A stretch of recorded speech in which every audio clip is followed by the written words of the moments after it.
Hey guys, how you guys doing? Welcome to I don't know what episode this is now, but it's been a long quarantine and a long year, over a year now actually. But today I have my homie Chaka. How you doing, dude? I'm good. What's popping, mate? Dude, I'm alive and well in Los Angeles. Where are you located at right now? I'm sitting here in Brooklyn. You can't really see out my window, but if you could, you would see another building. I mean, to be fair, I think most people that live in the city can barely see anything out of their windows, right? Kind of, sorta. That's the non-perk, the con perk. Yeah. So I mean, speaking of New York, were you born and raised in New York, or what's Yeah, where are you from? yeah. I grew up in Queens, right? So Queens is per capita like the melting pot of melting pots in this country. The most languages spoken, the most diverse communities ethnically. That's where I come from. My particular kind of subsection of Queens is called Woodside. It borders Long Island City and Astoria, Mhm. right? So we had a lot of hardcore from Astoria, like Leeway and all those cats, Kraut, all those bands. Then obviously from, moving from Long Island City into Corona, then you have like, Madball and all those bands. So like I sit kind of like right in between those two and this kind of Queens a crew of hardcore kids, as it were. So Yeah. yeah. I mean, like modern day, me being coming into hardcore, you view New York as a just all one big piece. There's such Mm-hmm. a huge tight knit community of you guys from New York. But when I talk to people that are actually from New York City, you go to the different boroughs, and when you growing up, was it kind of like everybody stuck to their own, like Queens, Brooklyn, the city? Was it very divided in that sense of like, because there's an era of hardcore that I do remember being like, oh, there's the bands from Queens, there's the bands from Long Island, and can you elaborate on that? Like how was that when you were growing up? Like what was Yeah, it? I think from my perspective, when I first started going to shows, like I was 16 years old, and I grew up in Queens, and as I shared, and so you had Sick of It All, that was like from Flushing, right? So there's a couple of times I just kind of ran into them in my daily life. One of them was when me and my old graffiti partner, buddy, Free Five, we were walking down 8th Street, which used to be kind of like this kind of Ventura Boulevard or whatever it is, or Venice Beach, right? More Yeah. like Venice Beach, where you walk down and the people are just kind of hanging out, just kind of posted up, and everybody kind of walks down. And so, like one day I walked down, there was a cinema on 8th Street that people used to hang out, and Sick of It All were hanging out in front of the movie theater. Lou and Pete. Lou's like always. Lou was looking scary back then. You know what I mean? Those guys weren't to be played with. So I remember saying what's up to those guys. And one day I was sitting in this mall in Queens called Queens Center Mall in Woodhaven, right? That everyone knows about. And I'm sitting with my mom at like whatever it was, like the outside, food court or whatever. And I see them walking by, and I'm like, Sick of it all, Like, hey, what's up, man? Like, come over and said what's up or whatever. And I said this I think when I was speaking with Hoya, and my mom was like, who are those people? I was like, Mom, that's Sick of It All. So yeah, I mean, like it was, and then I went and like right after, when I started going to show, I went up to 145 and hung out with the Madball folks, those cats from. So there was definitely like a lot of neighborhoods. I mean, Yeah. same similar to rap. Hardcore is kind of neighborhood kind of driven out here, right? I mean, you kind of get with guys from the neighborhood where maybe in like other bands, maybe you're like looking for a certain level of expertise. So you go on a message board, you try to find the best person that can do this and that. Hardcore is more like, okay, like we have a drummer and a bass player and a guitar player. Like, you want to sing? You know what I mean? Yeah. Like that's pretty much how I became a singer. So yeah, you had Queens, Long Island. I think was for me maybe a little bit kind of later than a lot of the Queen stuff, just from kind of in my awareness. But I mean, you had Gorilla Biscuits, Sick of It All, like I mean, I'm going to forget everybody just because everyone is from kind of not from Queens, but everyone's from like New York, Brooklyn, Queens, Altercation, Brooklyn, War Zone, Brooklyn, Queens, Manhattan. Sick of It All is here, Queens. Burn, Manhattan, Queens. Alex lived in a fucking basically like a fucking penthouse. The bass player from Burn lived in a fucking penthouse. Gavin lived in a squat in Manhattan. And eventually we moved together into a 2-story house in Williamsburg, which is now like a really fucking expensive part of Brooklyn. course. But yeah, I mean, it was segregated by boroughs, and you kind of, unless you were a graffiti writer or you had a subculture that made you cross those lines, you really didn't. But hardcore created that pathway. So I mean, you know, diving into music, and you know, you've been a singer for Burn, Orange 9mm, and it's cool to. Oh, that's awesome. Yeah, the new Orange 9 shirts. Yeah, our homies in 30-something Records just released Tragic, and they're re-releasing Pretend I'm Human on vinyl, and they got some merch. Sorry. That's awesome. Yeah. So, you know, it's cool, you know, for me, I obviously never got to see you guys when you guys first started, but you know, when you guys came back, being able to see something. Yeah, those were some great shows. Yeah, being able to see. You guys kicked ass, by the way. That was fun. It was a fun. But it was such a rad experience to be able to see this in person. You know, sometimes a lot. You know, for the longest time, I was like, I'll never see Burn. That's never gonna happen. You know. Right. But you know, how did Burn start for you? Like, what was it like? Who started it and how? And I'm assuming Burn was before Orange 9, right? Oh, absolutely. Yeah, absolutely. So Burn basically came out of Absolution. Like, I was a huge fan of Absolution, which was Gavin, the guitar player's previous band to Burn. You know, I used to love dances to them. They were doing a lot of things that I liked. Gingy was a singer that I really respected a lot, you know, and they were doing something that, you know, was kind of spiritual. It was heavy. It was esoteric. And honestly, those are a lot of the pieces. My incense went off, so I'm just relighting my incense. Those are a lot of the pieces that I really like about music. You know, I like for it to kind of take me somewhere, create a world for me that I can kind of live in. You know, especially when you're younger and you're like kind of battling against the authority of your parents or the school or whatever the fuck the authority is at the moment that you're kind of doing battle with, trying to, you know, kind of, you know, cut your teeth and figure out where you fit in. And so Absolution came to an end. And I was just always kind of like a hard dancer, whatever it was. And so Gavin at that time was like, yo, like, you know, you want to, you know, do a band? And so basically we had Alan, and this now then turned into a circle of friends that we kind of had, right? Yeah. So I worked at a health food store called Piranha. It was myself, Mark Ryan, Alan Cage from Burn, just a lot of people. Norm from Texas ended up working with us. I mean, a lot of folks worked there, like before and after. And so basically, according to Alan feels like he was conscripted basically into the band, kind of drafted. And that's kind of what hardcore is in a sense. It's like, come on, dude, what else are you doing? Like, let's fucking go, you know? Oh yeah, that's so we had Alec, and then I had put out a New Breed tape compilation with my friend Freddie Alba. And we had gone up to the Anthrax and became friends with a bunch of those kids out there. And Alex was in a band called Pressure Release, kind of a Connecticut-based band. And so I knew Alex, right? Me and Alex kind of became bros, and Alex became the bass player, and we started playing shows. But before then, we had John Crichton for a while playing drums, who was in Life's Blood. Yeah. A wonderful drummer. We had EK from Warzone playing drums with us for a little while. That's awesome. I have some tapes of like EK, I really love his style. So we had a lot of drummers before he kind of got things out. For the most part, the core group of Burn is you and Gavin for the most part, correct? That's correct. I mean, I would love to say that it was the four of us, but you know, Alan broke out to do Quicksand. I don't blame him for that. Yeah. Alex. I don't even know why Alex. I think maybe just the band did kind of just break up at a certain point, you know. So I don't really know. And that's one thing I wanted to ask. You know, when you look at your discography, you know, there's the Burn, the self-titled record, and then there's like a teenager worth of blank space. Yeah, I was like, what happened? I mean, I wish I had a kid to show for that fucking whatever it is, 15 years or something like that. I don't, you know. But yeah, I mean, shit. Orange 9 happened. Gavin did, you know, Pry and Die 116. You know, just a lot of music, a lot of life. You know, I was doing Orange 9, obviously, right? So there was just a lot of kind of new creation. It was a lot to do that band, which was really like, when you have someone like an Alan Peter Cage who like kind of like writes these parts and has a really kind of a certain specific kind of feel, to try to get just like another one of your boys or something like that to come in and kind of fill those shoes is kind of not that easy, right?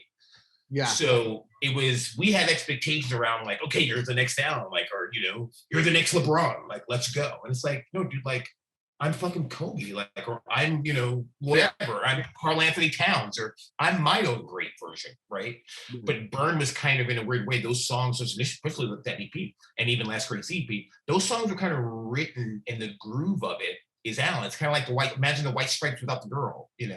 I forgot her name, but her like kind of timing it creates the thing that you like, so it was just kind of difficult. And I think Do or Die, like, Boss did a wonderful job, on Do or Die, playing the drums for that. And so everyone does their own thing, but I think we really missed that one.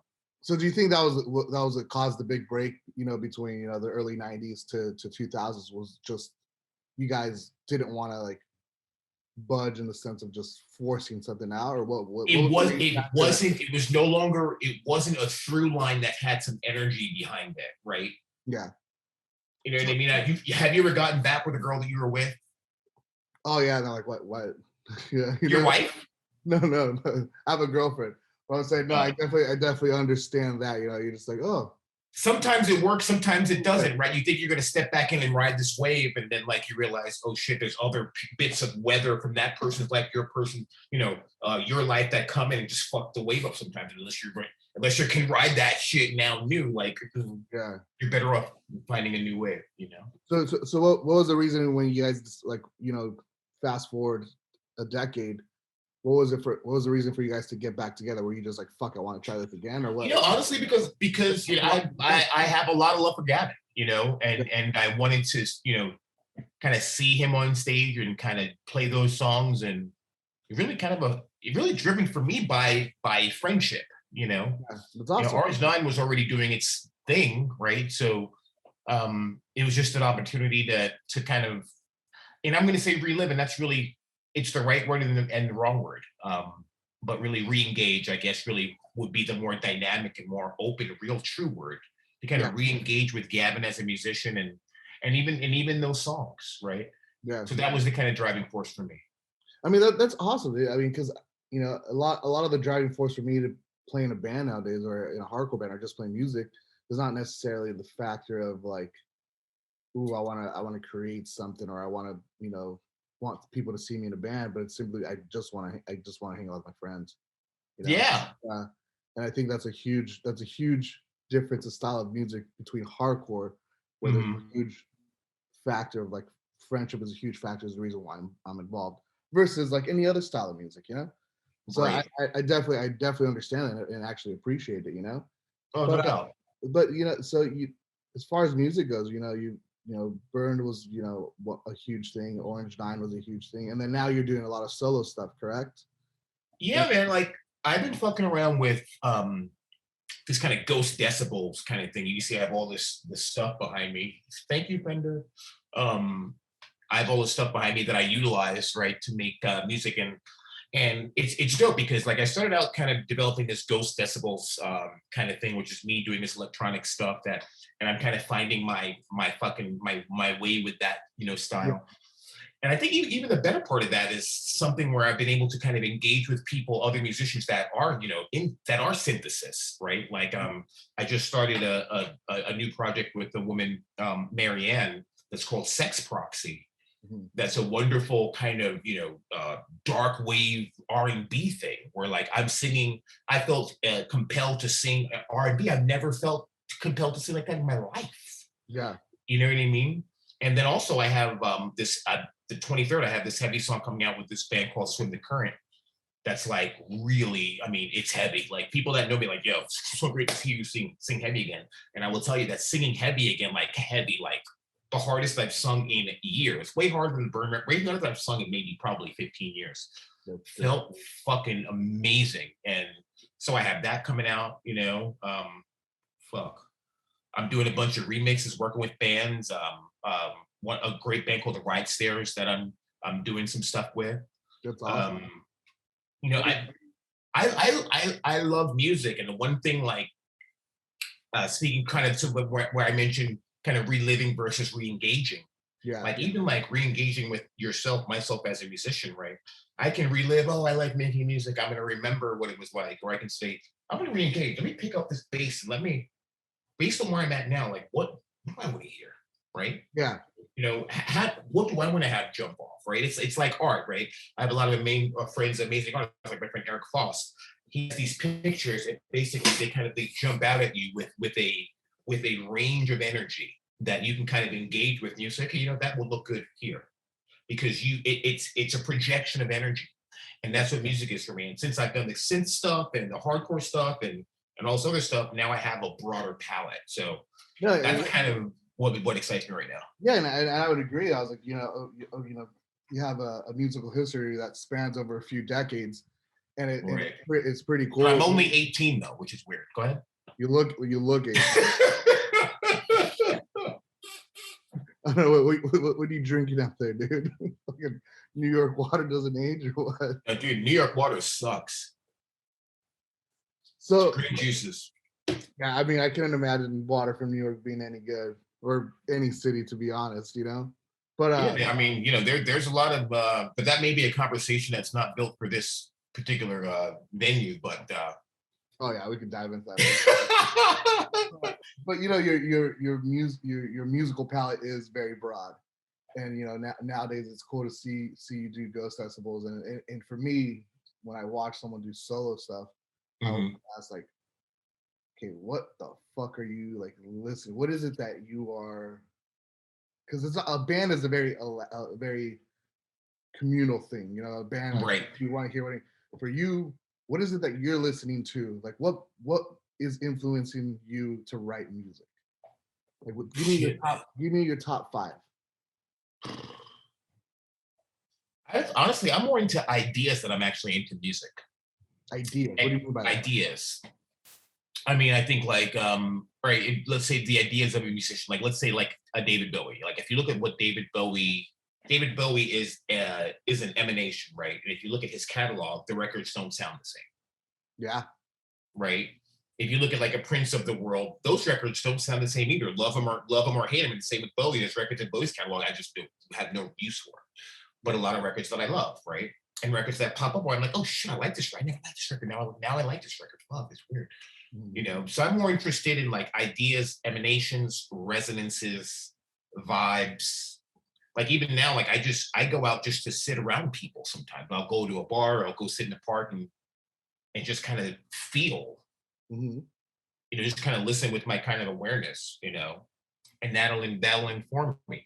Because I feel like music, what is music now? I mean, that sounds like a stupid question, but music can be anything, right? There's so many different things that we all do. Like, yeah, look at any of the people that that you're friends with. There's just such a broad palette of what people are willing to do and what people are willing to listen to.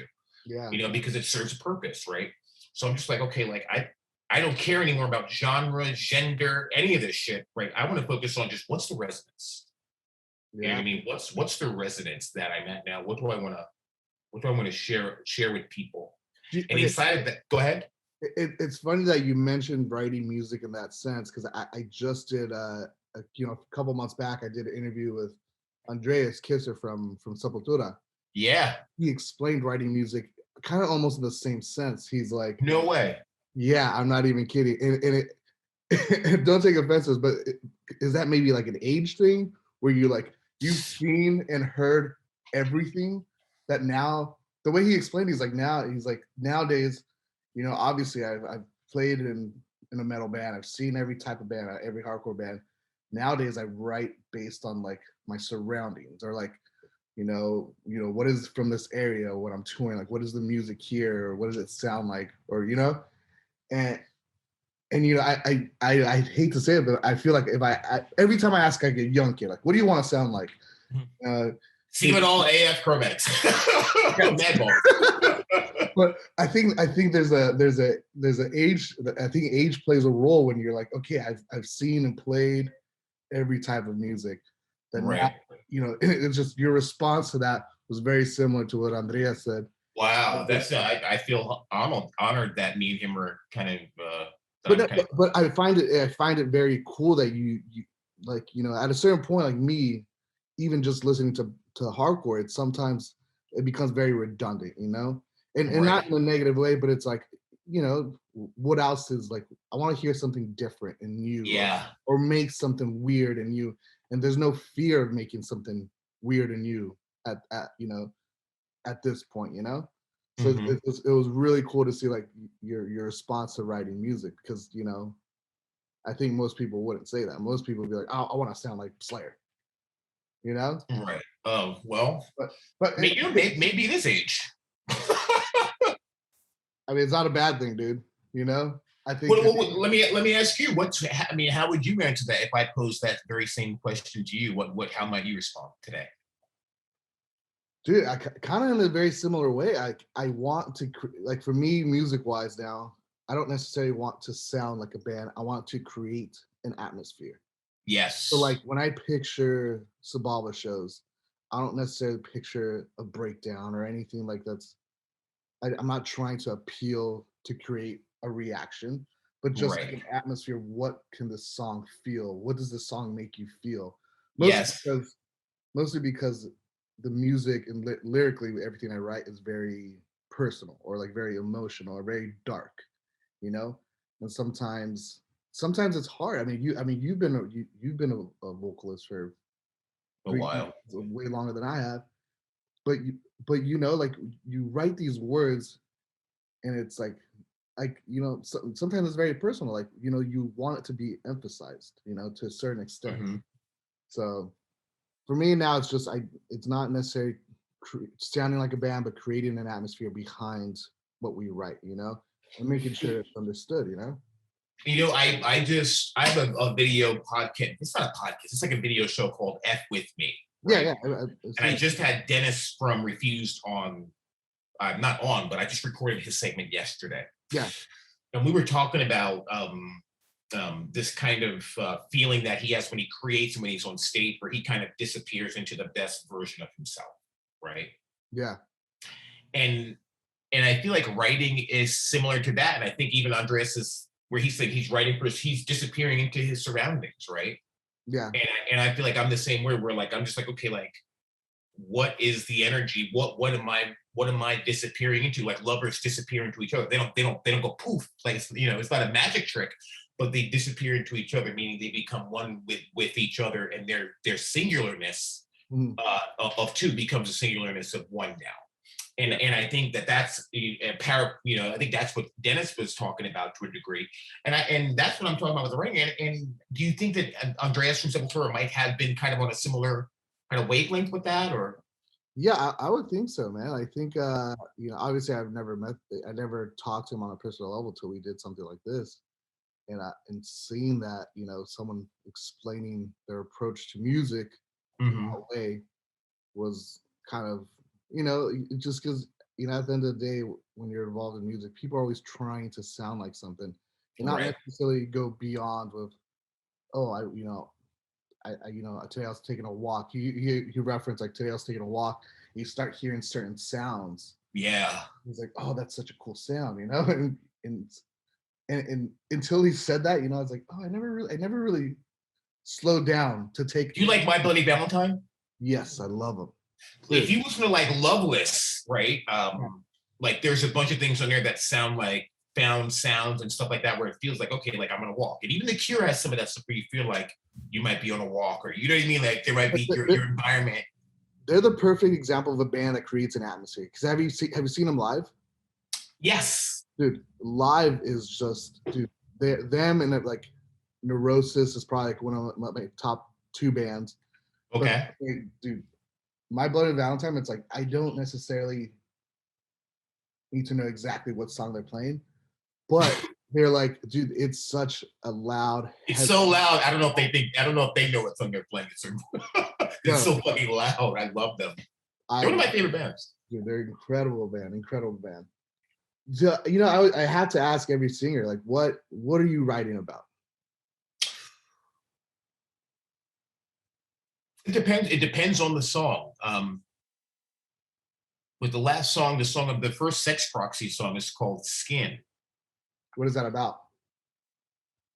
It's about connection. It's about contact. It's about, not having, all all this stuff, everything covered up. It's about, Yeah, the connection that I think that we're all missing.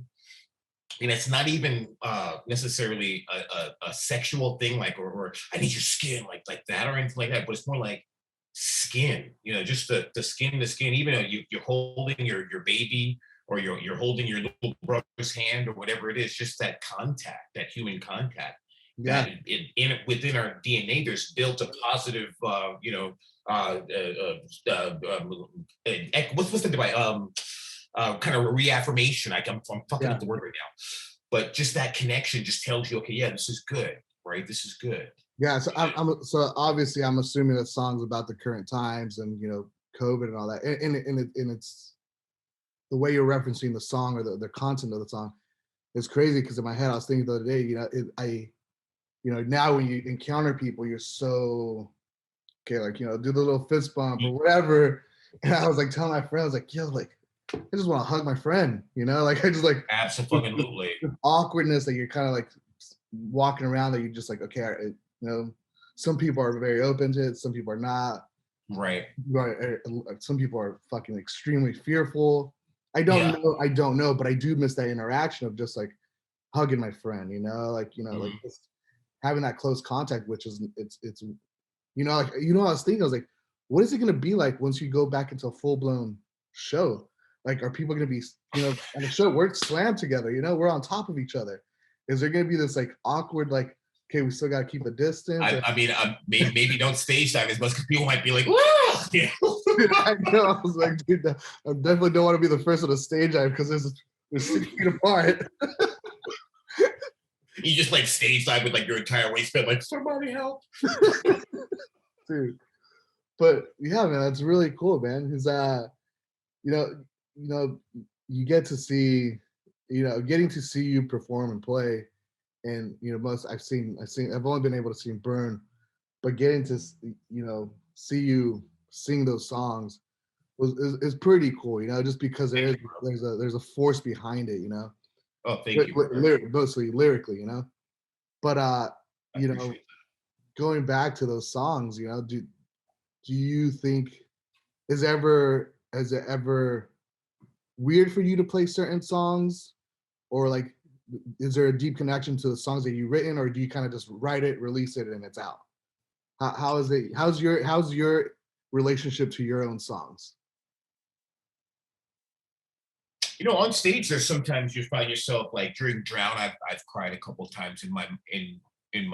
Or that song was written about my dad. My dad passed away last year, but even before then, like we had we had a crazy relationship in certain senses. Like my dad was videotaping shows. Like my dad was a filmmaker, and so he videotaped a bunch of the burn shows he shot. Obviously the image from the first burn EP, like those are his pictures. The That's picture on the cover in the back, like so. My dad's been involved in my art, but we also had just like a lot of challenges. Like he's from down south and stuff like that, and I think that he was trying to make sure that I was kind of on a straight and narrow path and stuff like that. And they did a great job with educating us. Like, I mean, like I was up until all hours of the fucking night doing homework to make sure it was fucking perfect. Like, but it was bad. Like he was a very um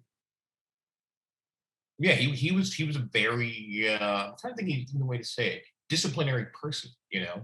Um and that's something that took a long time for me to kind of understand, and even honestly forgive, because I didn't really get like why so aggressive. Do Um you think looking back at the years, do you think long term him being like tough on you was a positive thing, or how do you foresee it? I'm gonna keep it a buck. I think at some places it was positive, but in some places it made me not feel safe, Yeah, right? Because my father was such a disciplinarian. My father comes from like South Carolina. Like we have a very interesting family. yeah, My dad, then they were in another infamous projects out in Queens, called 40 Projects. I mean, there was just a lot of black experience, right? yeah, Across the board, yeah, and I think that he was trying to protect me from that. Um, but as an artist, like I think as an artist, like I think I'm more sensitive than most people, right? And not even as a fucking person, whatever. I'm fucking sensitive sometimes, right? Yeah, And I mean, yeah, when I say sensitive, I mean like in my awareness, like I'm listening. And so I didn't really realize how to, I don't know, kind of boil away the parts that I didn't want to take from his discipline yeah, with the parts that were good. Now I'm learning how to understand that.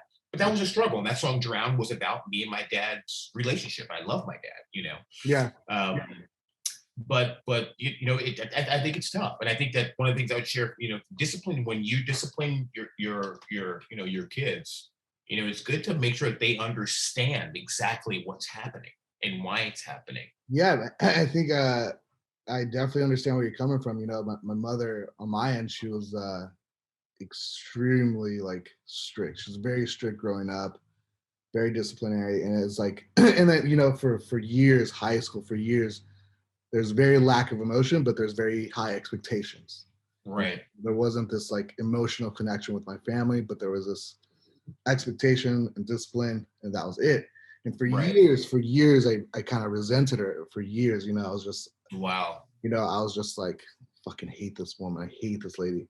And I think it wasn't up until me being an adult, I think, you know, closer to my late 20s, to understand that, like, you know, if you were asking me when I was 20, 19 years old, I was like, I fucking hate this person. She's an asshole, you know? Right. And Glad years that's later, fixed. you know, and then, you know, a decade later, I was like, while this person was very tough with me, I still understood that like this person loved me and did things a certain way to the best of her knowledge. 100%. You know, and you know, this person put a roof over my head, fucking make sure I Yeah, went to school. You know, exactly. and I think maybe that was just her only way of being able to get me to People are do dealing with a lot of shit, man. something. People are dealing with a lot of stuff, you Yeah, know? yeah, you know, and I didn't, and you know, my mom was also a single mother, so I would just like, you know, Wow. for me to be like, oh, this person was So just, she was probably scared. I think that's the thing. Like, I think my yeah, dad yeah, was a little bit fearful, right? That I was going to end up in a, you know, troublesome situation, yeah, right? and exactly. I think until I got older, I was like, this person was just being tough on me to, you know, push me to not be a certain way or not fail, you know, and it took a long time, and you know, I've written songs about it where there's a huge connection between my youth and now, and Give me some of those lyrics. you know, so one of the last records we wrote, not the last actual full length, but there's a record before that called what should they do? I think, what did I call it? I can't even remember the title of the song, but the title of the record was very literal. And literal in the sense that, you know what, I thought that this was going to be our last piece of music, you know? Okay. And in that piece of music, everything I've ever written in the past was my interactions and negative interactions with the world. Where Okay. this last final record, this final, it was an EP, it was a 7 inch. I wrote it in the sense that like, Is that the one with like the city on it or something? Like it's like a pyramid or some kind of a city that's like ascending up or something? yeah, yeah, dude, why can't I, dude, I gotta look it up because it's fucking ridiculous that I don't know my own records. But I gotta remember the title. I forget, you know, at some point. But you know, here, which one was it? Oh, Diablo con amor a Dios. So Okay. Say the that slowly for those of us that, Diablo con amor, okay, devil with love. I that say I love to with, hate. What is it? What's one? this is, it was a letter to the devil. So you know, Oh, devil, Letter to the Devil. Okay. you know, And who devil. plays the role of the devil in this song? I think all the evilness in my life, you know, all the negative things in my life. And it Okay. says with love I say goodbye. So I was referencing to these negative things in my life. I have disconnected from these evil or like negative thoughts I've had to my family or loved ones or people. I was just saying Forgiveness. Is there forgiveness. forgiveness in there? Hmm. So it's the first time I ever written a piece of music that I had a positive connection where like I'm saying goodbye and saying these things that hurt me in the past is okay. Hmm. So, you know, sometimes when I you know, play these songs or remember these songs, and I don't know if you do the same thing, you reference it to a certain time of your life, you know. For me, this was positive because I wrote this in a sense of, Good. hey, this is the person I was, and all the shit things I did. This is all the things that happened to me, but I'm accepting it and it's okay. And then it's Right. just me saying goodbye to those things, you know. And even till this day, a lot of these times it's hard to play those music, you know, not necessarily because I don't enjoy playing music, but because on our end, we write on a very personal level, you know, and Mhm. I have to ask musicians all the time, like, you know, how do you disconnect from your emotions to with or your connection with the song versus just playing for people to enjoy, you know? I don't. You know? I I don't. and I I don't. think physically, you know, when you watch you play, I don't think you do either, you know? I think there's a huge emotion behind your songs, and then that's why I had to ask you, like, you know, like how do you, Oh man. you know, over the years, how does it that, you know, you still, you know, how do you still play music? You know, is it still a positive thing for you? Oh yeah, and even going back to the songwriting because it's a current thing. You know what I mean? It's always a current thing. How am I feeling now? And there's therapy in me uniting with my environment or whatever it is in whatever state of my life that I'm in, and putting making some music and maybe even releasing it. So Yeah, yeah, I mean it's always a refreshing, even for old music. It's because there's always a new take on old music. yeah, true, true. There's always a new perspective, right? Yeah, I mean, definitely, it definitely is. Nowadays, it's cool to like, you know, still play music. You know, it's to me, I love it because one, the most important thing about me playing in a band is it's my friendship. You know, Right. that's the first most. The only reason I play shows is literally just to go on vacation with my friends. I'll put that on the world. Get some kombucha on the rider for me. We played like Hawaii and like Florida, I think, and like Australia. We played those places more than we have played probably like Michigan. You know? Really? Wow. Yeah, if you want somebody to come play, there's got to be a beach nearby. You know? I feel that. Fuck. Dude, I saw a video of you guys playing somewhere and it looked pretty scary. It looked like maybe it was in like Mexico or Central America or somewhere. And I remember it looked like it was outside. It looked dark. There was a fire involved. Like, what the fuck Oh, was was going that? I think that was the Hasta La Muerte video. Yeah, what is that? We played in a warehouse in Mexico City, and it was like Mexico City shows are fucking incredible, but they're also just like lawless. So Right. the first time we played a show, we played at this venue, and the front of the venue was just slammed out. Like I'm like, yo, what Like a is going squat or something like that. Yeah, Like, it's definitely a squat. But I asked my friends, like, dude, the front of the venue is all fucked up. And I asked my friends, like, yo, what's going on here? He's like, well, you know, the casualties played a show and there was like 1,000 kids outside. So they ran a bus through the front door to get in because it was so packed. So, and I was like, oh, you guys still do shows here? They're like, yeah, you know, fuck it. But dude, it was the first time we ever played Mexico. And, you know, we're all of Mexican descent right. and getting to play this, we always play songs in Spanish here in the States. Mhm. And there's not really a reaction to it.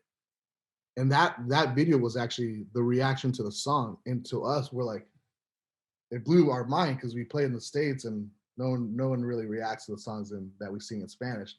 But there it was just a huge like it was a very proud moment for us, you know, I just can imagine. like holy shit, people actually know this song, you know, like it was kids were jumping on top. It was just insane. And it was just like Yeah, people it looked like a fucking riot. It looked like there should have been somebody should have been called the UN or some oh dude, federales or somebody. I was like, we walk in. So you walk in, there's a bar, and there's just like these punk dudes just like buy a bunch of 40s and just hand them out. So everybody's walking around with 40s, just Yeah, I broken. saw the 40s.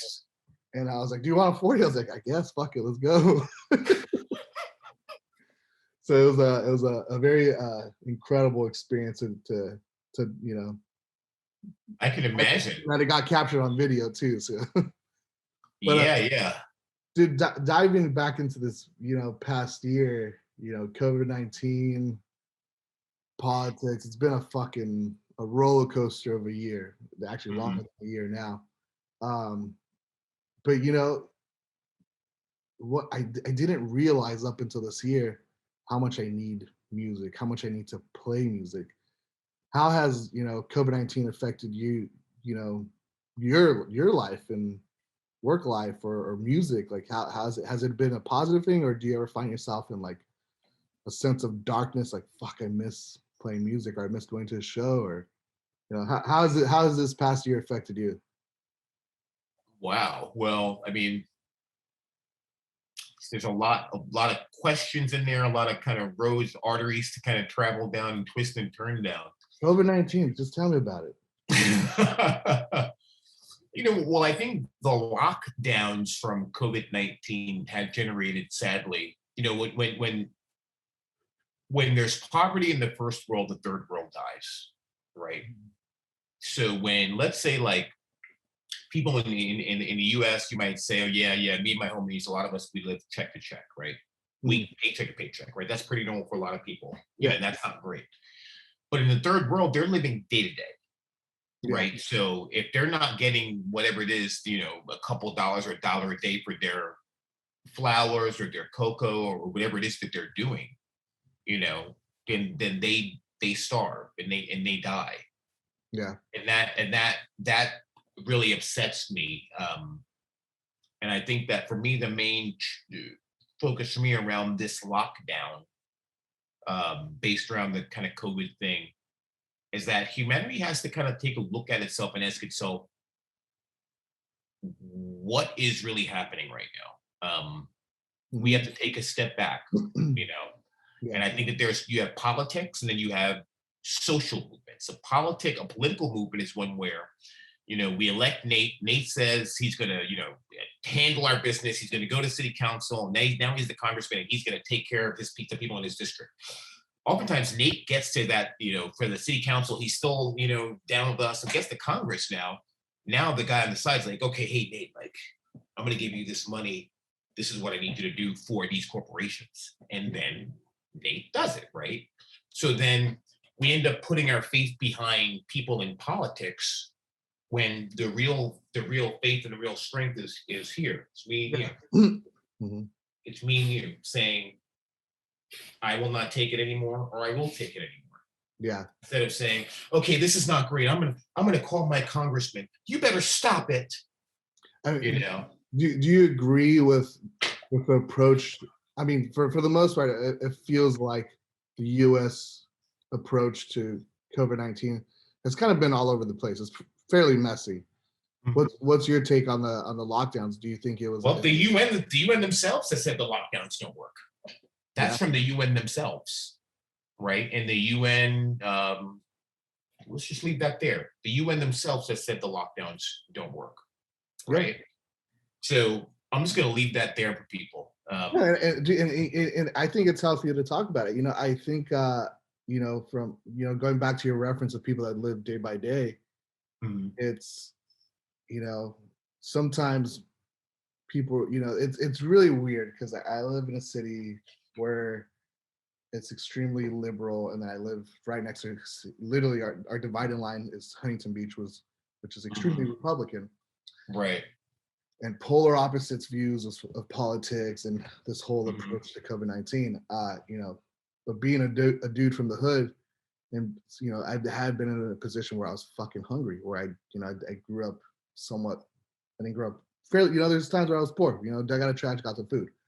But going back to that person that lives day by day, dude, it's got to be this right here. There is no, what is that? COVID-19. Yeah, yes. So that says COVID-related hunger could kill more people than the virus, and that's from the UN. And LA, I don't know if you've seen. And then, I mean, just to play it safe, I mean, then they say UN rights chief warns against mishandling lifting of COVID-19 regulations. Yeah.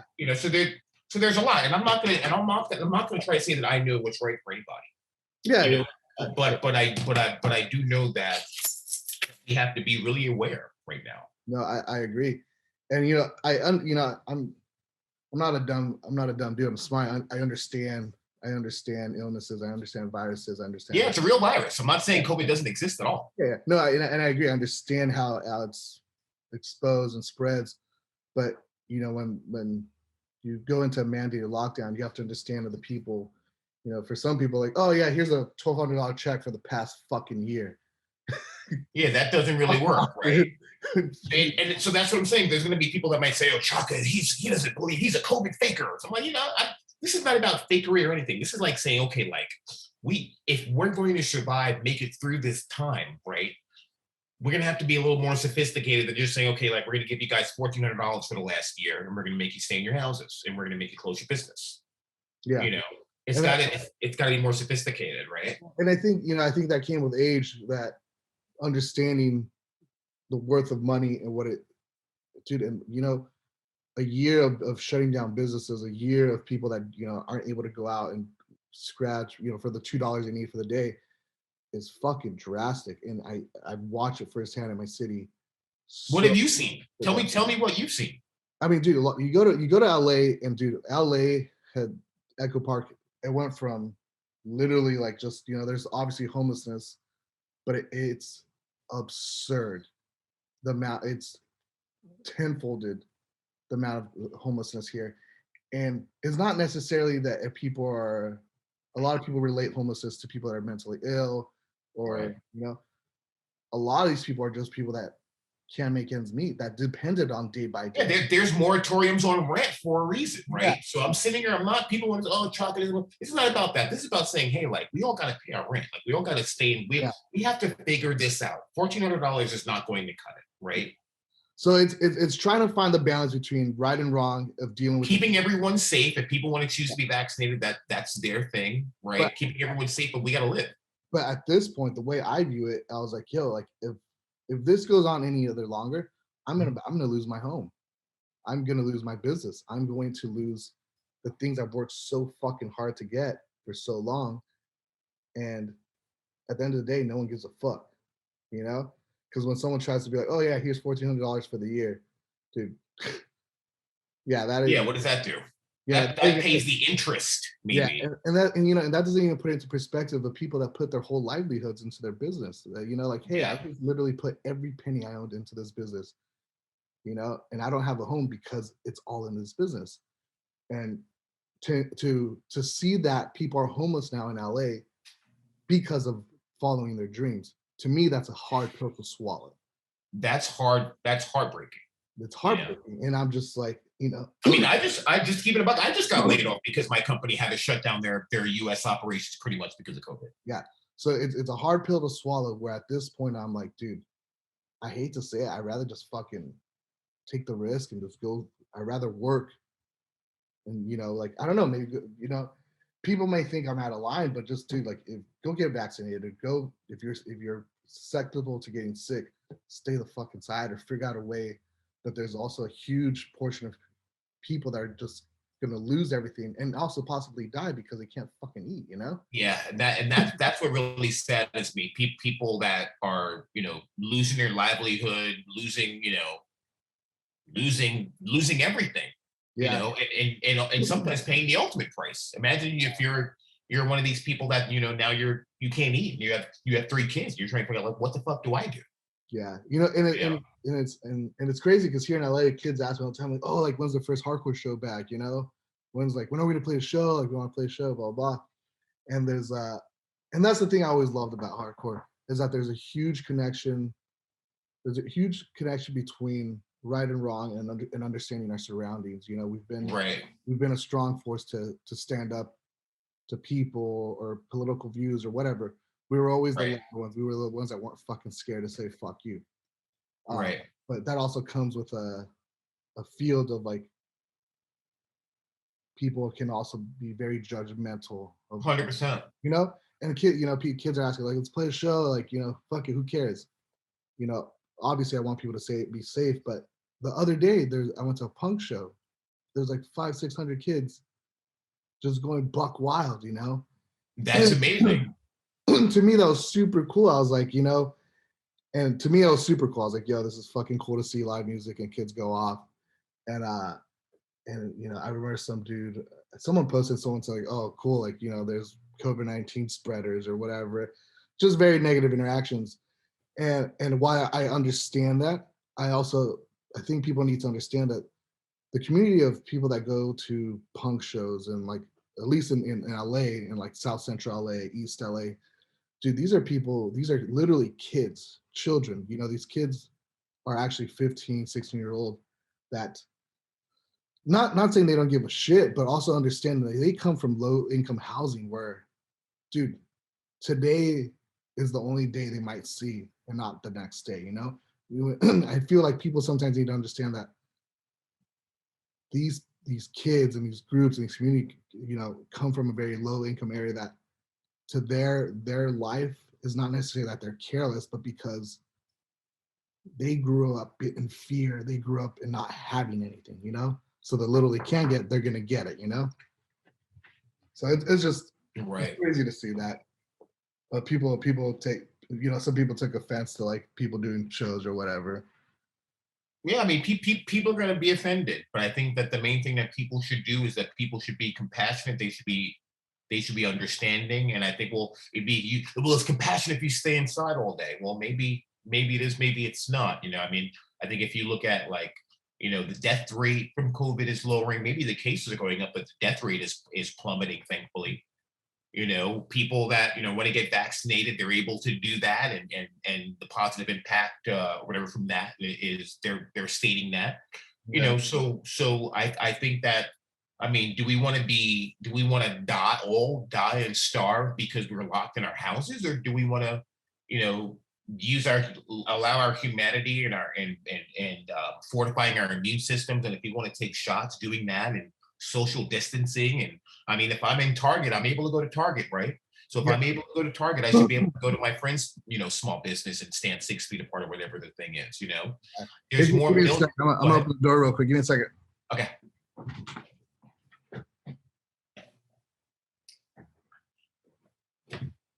Oh, sorry. I thought I had someone at the door. Nice. Yeah. But yeah, man, I mean, it's been a crazy year, and there's no right or wrong answers when it comes to Right. And I'm not trying to change anyone's mind. I'm just sharing the fact that, hey man, like, there's a lot of complexity here. And if the news was telling you, hey, this is a very complex thing and we want to do this, and they were echoing what I'm sharing or what you're sharing, then people would be prone to believe it. Yeah. Because people believe the news. That's what they're going on now. The information that everyone's using is not information that they went to from standing in front of a clinic, or or drawing blood from thousands of people. They're basing their judgments around what they're given from whatever media resources that they choose to utilize or leverage. Yeah. Right. Yeah, dude, it's gotten to a point where I just watching news just stresses me out. I try not to. Sometimes I guess playing dumb has played in my favor, but yeah, it's like, there's no right and wrong answer, and seeing people's reactions. And I respect everyone's opinion. I mean, I know that everyone doesn't, and that's the thing. Everyone doesn't respect my opinion, but I'm okay with that. But I respect everyone's opinion, and I'm grateful that we live in a country where we can have these opinions, right? Yeah, and that's the thing. It's not necessarily disagreeing or agreeing, but it's also being able to communicate and find some understanding amongst our friends and peers, and in a civil way. And unfortunately, we just spent a year watching people not react to things in a civil way. Dude, that's why even on I don't talk about anything political anymore, because it's to the point, Nate, where I feel like when I scroll through, I just see people yelling this way: mask, no mask, mask, no mask. You're stupid, you're stupid, you're stupid, you're stupid. Like, okay, so like, regardless of what I believe in, like, does my voice now matter in that gang vocal of you're stupid, you're stupid, you're stupid, it doesn't anymore. I don't care about that.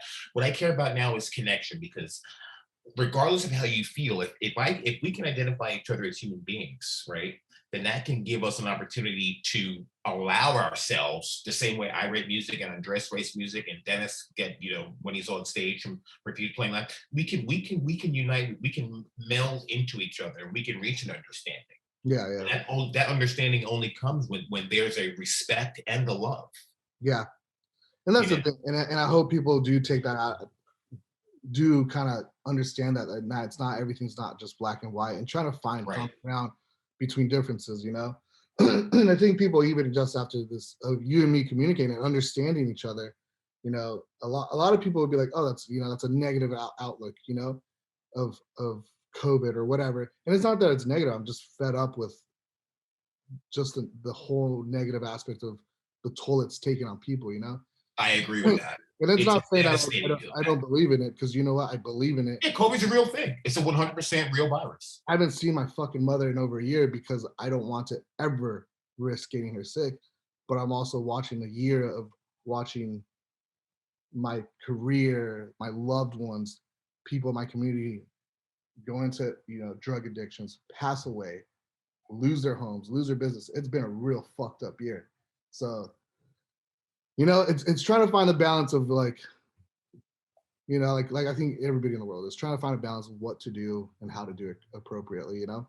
But I'm glad that Absolutely. I'm glad that we're able to understand each other and find a Right. common. And I've noticed that there are some new shows coming up. I mean, life is something that we have an expiration date when we're born, right? We're not going to live in this garment forever, right? This garment's a temporary garment, right? Yeah. By the same token, this garment, we're also more powerful than this garment. And I think that music and even hardcore is a testament to that. The reason why people are so freaked out about not going to shows is because they love the feeling that they get when they go to a show.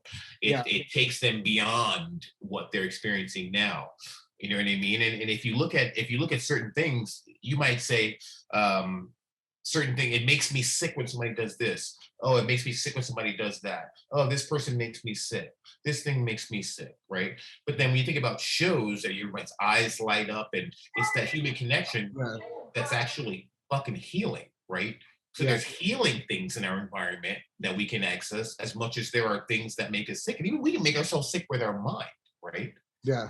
So I'm just hoping that we can choose to find ways to work together to understand each other, to release the kind of the gang vocal mentality of you suck, no, you suck, no, you suck, no, you suck. Like, I mean, I was thinking about just turning off Instagram, honestly. I just don't read anything anymore. I just the one thing I realized that whatever I do as an outlet, whether it's music or my personal Instagram, whatever, it's got to be things in a positive manner. Other than that, if you have nothing, just like people tell you as a kid, if you have nothing fucking good to say, then don't say it. Yeah. And even just like positive thoughts, how your positive thoughts will help you to have a better life. I agree. They will create a better life for you. Thinking positively in the face of the negativity. Every fairy tale, every story, everything, there's always the victor overcomes because they had the right attitude, right? Yeah. And if you even in movies, the person that's scared, the person that's the bad, they always die first. Mm-hmm. Look at even and obviously these are movie scenarios, but I think these are fairy tales, and the fairy tales help us understand life. If you look at like Tom Cruise in his Mission Impossible movies, right? Yeah. He's always faced with something that's almost impossible. His team's always like, "Yeah, you're not going to try that, are you?" And he never scowls, he never frowns, he's always smiling, right? Because that is when you have the power to figure out what's going on. Once you cower in fear, once you give into the negativity, then you lose the ability to see the floor. If you're a point guard on a basketball team, you have to have your head up at all time, seeing the floor and make that pass, right? Yeah. Seeing how the play is developing. And all this negativity in politics makes everyone look down. Oh, I want to get off Instagram. Oh, people are annoying. So I look down instead of looking up, seeing the floor, seeing where I can pass the ball or when the ball's coming to me, right? Yeah. So I'm just hoping that in my heart of hearts that people can keep their mind positive. And when I say positive, I mean positive. Remembering what a good day feels like and engendering that. You can't make a football a basketball, right? Yeah. A basketball is a basketball. It does basketball things. So if you're in a shitty mood, you're gonna do shitty mood things. Yeah. If you have a negative attitude, you're gonna do negative attitude things. If you have a great attitude, you're going to do great attitude things. I definitely agree. I definitely mind over matter. 100% mind over matter. I think if you put out good into this world and put yourself in a positive mindset and just push yourself, I think the mind's stronger than fucking our physical being. 100%, 100%, and that's the piece that I really hope that folks like myself, you other people out there in the space, be it a Toby or John Joseph, any of our friends that really kind of, love to amplify the PMA messaging, that we can become even more astute at sharing that, and people can become more astute at onboarding it and then spitting back new ideas to us about how we can be better at it. Like I'm reading things about the actual science of PMA. Yeah. The quantum, it's basically quantum energy, Like, And it's a real fucking thing. no, I do. I definitely agree. And I think it's, and I think that was one of my favorite things. Like, you mentioned John Joseph, there's Cro-Mags and PMA and, and Bad Brains and PMA. Like, you just think of that stuff as like, that's such, I'm glad that took an influence on hardcore. Absolutely. So that's one of those things that are like, there's anything like, if anybody were ever to say negative things about music and it's specifically hardcore, it's like, there's this backbone to the music that has pushed and strived to be better, to do better. And Mhm. PMA being one of those phrases, being like, people like, oh, that's kind of corny. Like, no, it's fucking not. you know? No, not when you realize what it is. Because people, I mean, there's this thing where positive is stupid and evil is good. Positive, stupid. Yeah, I'm going to be bad. I'm going to wear all black. And I love all black. I mean, I'm wearing some blue. But the thing about it is like the PMA thing says, hey, you know what? I'm going to allow myself to live my dreams, right? Yeah. I'm gonna dream. I'm gonna dream positive things. I'm gonna dream positive things for myself. I'm gonna embody that and breathe that. Yeah. And then people can then fucking become a part of my thing and I can share. I mean, think about it. Like, so you go to Bad Brain Show, right? Have you ever seen anyone like, this is a Bad Brain Show? No. Everyone's like this. Just That's what what PMA does. If you do that for if you make that face, if you smile for 15 seconds, it changes your day. Yeah. An old friend of mine, this guy, Michael Cherno, who was a guy that we used to get fucking hammered together. Now he's gone off. He's a sober dude. He's got restaurants and he's like one of these people on the internet. He's like a bodybuilder, won awards. And he has to think about, if you smile for 15 seconds every morning, it'll change your day. And I was like, oh my God, that sounds so stupid. But then I did it and I was like, holy shit, Mike, you're right. I mean, these are dudes that we used to walk around, I mean, looking for trouble to a large degree at 5 a.m. after bars. And now he's sharing positive shit, and I hope I am too. But even just something stupid like smiling for 15 seconds. Like, it sounds stupid, but you realize, oh my God, my body now is starting to send triggers to my cells, to my brain saying, oh shit, like, yeah, look, we're gonna be happy. You feel good. And like, oh my God, like, so that's like a switch, that's like a hack. Yeah. Right? Yeah. So these are the things that we need to be doing. We have a body, we don't really know how to use this body. You know what I mean? We're just learning how to use the body, the mind, the spirit, the will, how it all comes together so we can build a life that's worth living. Yeah. That's something that we can do, but it starts with you. It starts in the mind. I was talking to my sister, and I'm kind of just going to go on here just for a second. Yeah. So she's a teacher, and she was sharing that a lot of the kids today, they treat the school as a daycare, right? Yeah, you see that firsthand over here too. And for me, my family, the school was, I came home from school, my father's first thing, like, what's the homework? Let's see the homework. No, you're not doing anything until your homework's done. Mm-hmm. Maybe you get a snack and then you start the homework. Right? So we have to own our lives, own our minds. We have to work with our kids. Mm-hmm. Nothing comes from external. It all starts from you. Yeah. And then you magnetize that respect, that love, that job, that whatever to yourself. Yeah. By your actions. Yeah. I think that's something people forget.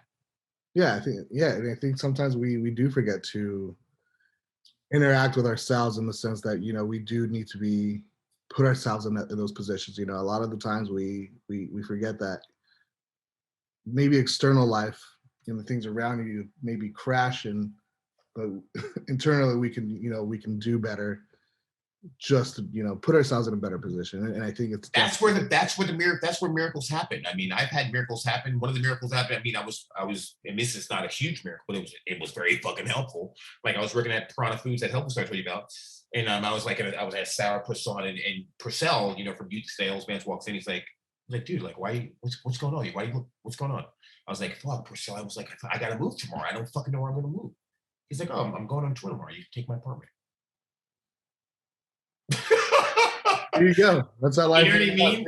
and that instant, that flip of the switch from fucking being like down to being up, like you can program yourself to do that and magnetize those situations to yourself. What did dude, it's crazy how life works like that sometimes, where you're just like, saying it how life works like that sometimes. Now, the thing about it is that life can work like that more often than not if we open up ourselves. And that's kind of what my point is. That's awesome. So Chaka, it's been a crazy year, dude. Ups and downs. Like this year has turned our worlds upside down. But uncomfortable laugh. Go ahead. It's been crazy. But the thing is that just like yourself and we've been talking about this positive mindset. Is that, what do you recommend and what have you been doing to keep yourself in a positive state of mind? Like what have you been doing to project positive in this world, or just keep yourself afloat and keep yourself out of negative thoughts when we live in such a crazy world right now? Absolutely. That's a great question. I've been looking at myself, like my mind, right? I mean, when I first got into hardcore, I didn't know anyone in hardcore. I decided to get into hardcore. That was my own choice, and I took action, ended up in bands or whatever. So now in this same situation, I'm like, okay, like, where's my mind at? I flash back to when I was in intermediate school. I had a class called jogging, where you ran around this circle, and basically in that experience, there was a dissociation that took place where I realized that I wasn't my body. Yeah. And that was really important for me. I was like, holy shit, like I'm free, right? Because I can kind of I can curate what this thing feels, right? I can't curate everything I go through, but I can curate my responses and build a pathway. So I've just been investigating a lot of authors that talk about that. There's this one guy named Neville Goddard who's got a lot of great books. One called Feeling is the Answer. I love Neville Goddard's shit. I listen to his shit all the fucking time. And also As a Man Thinketh. And who the fuck wrote that book? As a Man Thinketh is a book that I've given to several friends of mine that I care about. Because it saved me on tour. I'm just gonna keep it $1.50. Tour can be a pain in the ass. We were on tour. It was cold as fuck. James Allen is the author for As a Man Thinketh. Cold as fuck. We were in Europe. I was going through my own shit, and I just felt like I wanted the tour to be over. We were having some fun shows, but I just wanted to be home. Yeah. And I found that book, As a Man Thinketh, and it really helped me to understand that my thoughts are dictating my reality. You know? Once that, and that was 5 years ago when I found this book, and I'm still deep diving all this stuff today, more and more, and it's helping me to develop a relationship with myself. It's helped me to overcome things, I was gonna say be positive, but that almost doesn't do it justice. To build a world for myself that I can live in and feel fucking sane. Yeah. You know what I mean? I think that's the major challenge. Is fucking most people I know, they're like, fucking everything's crazy, right?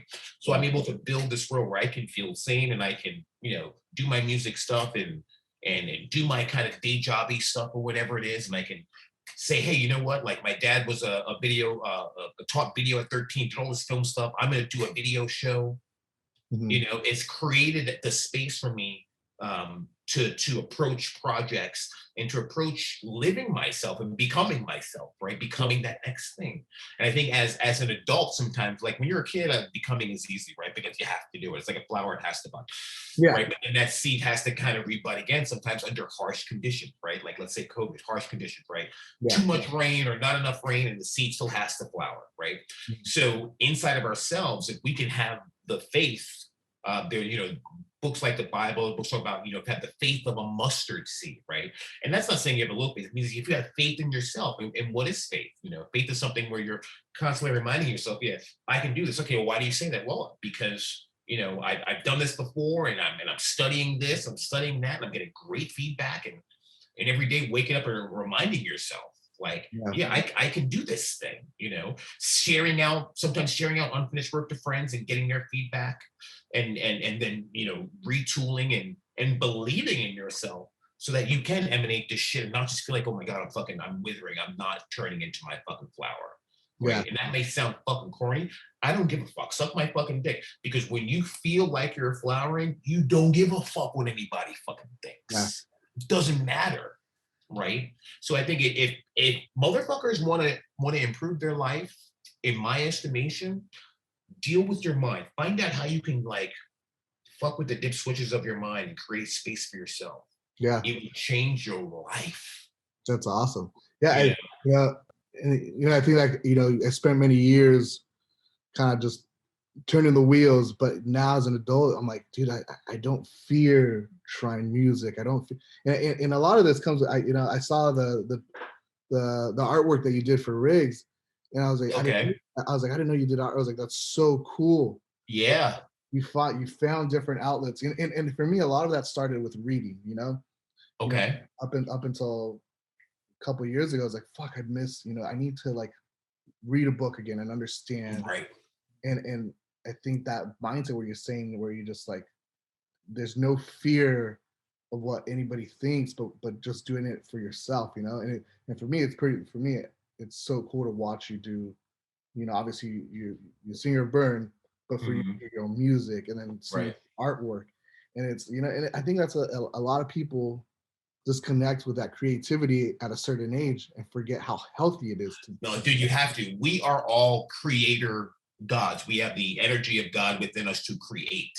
yeah, Like you'll find that when you're going to be happier when you're creating something, whether it's a kid, whether it's a dinner for a friend, a dinner for yourself, a piece of artwork, a song, whatever it is. When yeah, you're creating shit, then it's almost impossible to not be in a good yeah, mood. You know, I yeah, have just a quick example. I had a old friend of mine told me about how like, yeah, like me and my boyfriend were breaking up. Like he's a musician, but he hasn't written a song in years and he's just fucking miserable. It's like, yeah, of course he's fucking miserable. No duh, yeah, right? I mean, can't is it self-explanatory why he's miserable? He's a musician, hasn't written a song, right? He's yeah, not doing what he's supposed to do, right? We are creator people. We're supposed to be creating shit. yeah. I agree, man. That's what keeps us fucking sane. Yeah, and and hopefully when people, if, people watch this, they take that understanding of, sometimes you gotta spend a little time with yourself, not necessarily quit trying to please the world. Absolutely. Chaka, I think that's, a lot of people can learn from you and learn from that, and that Uh, way of living. And thanks for sharing this time with me. well, But my dude, pleasure. before I let you go, man, any shout outs to the world? Is Burn, first of all, is Burn gonna play the show again? You When know, is I hope so. We were supposed to play Black and Blue. Shout out to Gavin. Gavin's got a new gym in Brook. Gavin's doing his thing. Just shout out to you out there, man. Shout out to you because and anybody watching this, because in your fucking heart, I know that you have things that you want to do. I know you have fucking, dreams that you want to fucking accomplish. You have desires, you have wants. Shout out to you. I fucking see you. I see you seeing yourself. Right. So I want to see your creation. I want to see your book. I want to see whatever the fuck you create. I want to see that shit. So shout out to you. Thank you, dude. Thank you. You Again, know, dude, Chaka, I've been a fan, and I've been privileged respect, to same. have a friendship with you, dude. Thanks for spending this today with me, and again, I can't wait to see you. I can't wait to hang out, and I know. at some point, Brent's got to play again. So That's the hope. When are you guys rocking again? yeah, as soon as we can, as soon as we can. You You, gotta play. any, You gotta play California at least, because it's like it's paradise, dude. Why wouldn't you want to play California? Yeah, I don't think your governor's allowing anybody to do anything in California, right? I love motherfuck that guy. That's another conversation we could go on forever, but fuck him. Leave it at short. Right. Hopefully he changes. Hopefully people just get what they need out of life and we can be Yeah. happy again. That's just what I need. Well, Chaka, dude, thank you so much for spending some time with me. Thanks for the words, kind words, and dude, I hope to see you soon.